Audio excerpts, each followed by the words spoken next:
Hello everyone, terrific Tuesday to you. I'm Coy Wired, this is CNN 10, and you are awesome. We have a great show for you today, so let's get to it. We're going to begin with the latest news on the protests in Israel. For the past 11 weeks, on Saturday nights, protesters have taken to the streets in Israel to call for a government overhaul. Roughly 500,000 Israelis each week voicing their opposition to the government. That's 5% of the total population.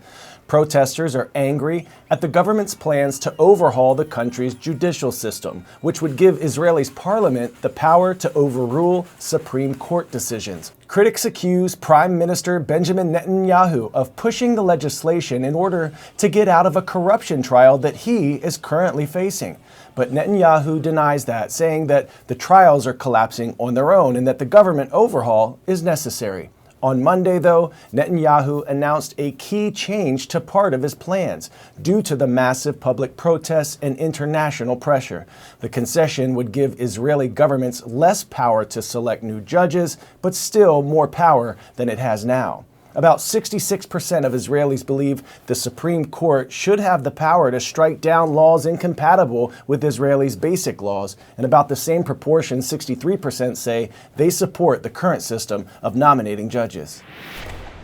As surely as night follows day, Saturday night these past 11 weeks in Israel has meant mass demonstrations against the government's judicial overhaul. Protesters are concerned it will remove pretty much all checks and balances on the government, allowing it to appoint allies as top judges and removing the Supreme Court's ability to strike down laws, except in very narrow circumstances. Prime Minister Benjamin Netanyahu, who leads the most right-wing and religiously conservative government in Israel's history, says his overhaul is required to restore the balance between the government and the judiciary. But the protesters don't buy it. They worry it will erode Israel's claim to be a liberal democracy and that will damage the economy and infringe upon their freedoms of expression, worship and the right to demonstrate. President Isaac Herzog's attempts to broker a compromise unveiled earlier this week were rejected by the government, and though his warnings of civil war seem far-fetched for now, so long as the overhaul continues its passage through Parliament, the protests will continue. Now for another installment of our CNN series, Call to Earth. We're traveling to Sydney, Australia, where one organization called Living Seawalls is changing the way we think about building infrastructure in the ocean. Experts are engineering seawalls to create critical habitats that are more hospitable to marine life that grows there. We're going to hear from marine experts who believe it's just as important to save the little creatures in the ocean as it is the big ones. I started getting into marine science when I was in my 20s and was doing a lot of scuba diving. I was really interested in the tiny critters that were living in the marine environment. There's a lot of attention with biodiversity and conservation around the large fish like the sharks and the whales, but you have to remember that these organisms rely on smaller organisms in order to survive. We really need to start at the bottom and build up a really strong base on which to build up this food web. My name is Dr. Aria Lee and I'm the project manager for Living Seawalls.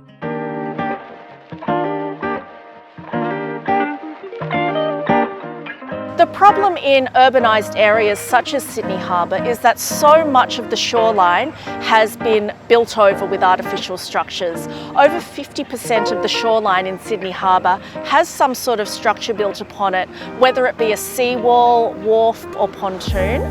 And these artificial structures have taken away the sort of micro-habitats like rock pools, crevices, tiny holes that you would see on a natural rocky shoreline. So what Living Seawalls is doing is bringing back these natural habitat features to an artificial structure such as a seawall. We as marine ecologists went out and identified features of a natural shoreline that are missing from a flat featureless seawall, and we've translated that onto a Living Seawalls panel. The panels are designed digitally and then a prototype is 3D printed. There are currently 14 living seawall sites around Sydney, and around the entire world we've installed over 1,000 living seawalls habitat panels. We can certainly see the difference that the living seawalls panels make. The textures can provide seaweed a really strong hold onto the surface. And that's extremely valuable for all the marine organisms that rely on the kelp, not just for protection and for homes, but as a food source. When there is a new construction, we want the designers to think about how they can design the structure to benefit both humans and the natural environment. Right now, seawalls are really only useful for humans. They stop erosion, they protect the property that's behind it. What we want to do in the future is think about what the marine environment needs as well as what humans need, and that way we can build more sustainably for the future. 10-second trivia. The childhood home of which fictional character was located at 4 Privet Drive? Sherlock Holmes, Charlie Brown, Harry Potter, or Katniss Everdeen? Set mostly in a fictional Britain, Harry Potter lived at his Muggle home at 4 Privet Drive.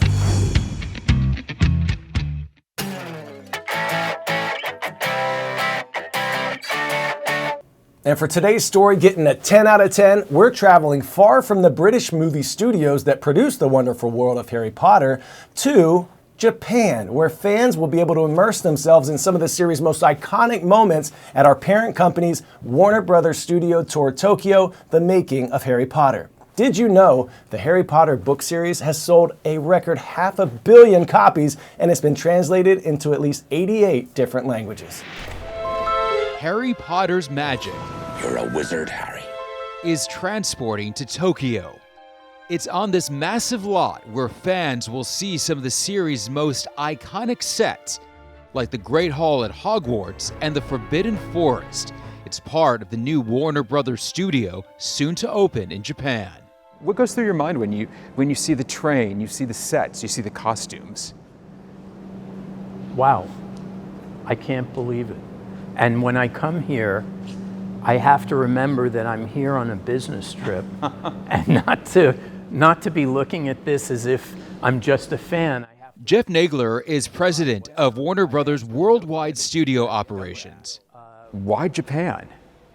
I think that was one of the easiest decisions for us, actually, because of the whole global interest in Harry Potter.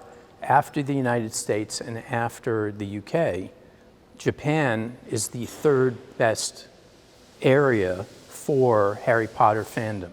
The Tokyo studio is modeled after the one in London and will be larger. A big draw, the Hogwarts Express train that was made in London, transported by land and by sea to its new home here in Japan. It's not just about the sets, it's about the accessories, the costumes, the props, like the ones you've seen in the movies. 通常映画の裏側というのは We normally don't get to see what goes on behind the scenes in movies, but here we get to see how films get made. For example, it shows us how the people who work in the costume, props, movie set departments all work as a 例え team. ばミュージックだ A glimpse into movie magic far from Harry Potter's roots in the UK. Do you see Asia as a growth market for experiences like this? Absolutely. We do look at China, and we look at Japan, we look at South Korea. We have a big fan base in Australia and New Zealand as well. It's not Asia, it's the whole Asia-Pacific region. Stories of imagination appealing to audiences around the world.